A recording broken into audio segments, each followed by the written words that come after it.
रघुकुल राज है। तेज तमंस पर कान जिमी कंस पर, त्यों मलिक्ष वंश पर से शिवराज है।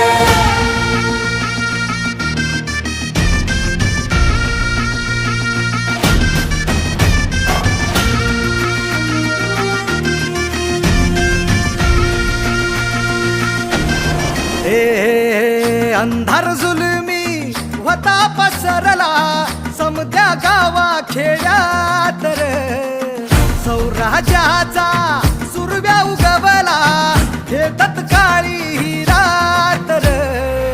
वाऱ्याच्या येगानी घोड्यावर बैसूनी खंडोबाच्या रूपानी याला माझा देव रे।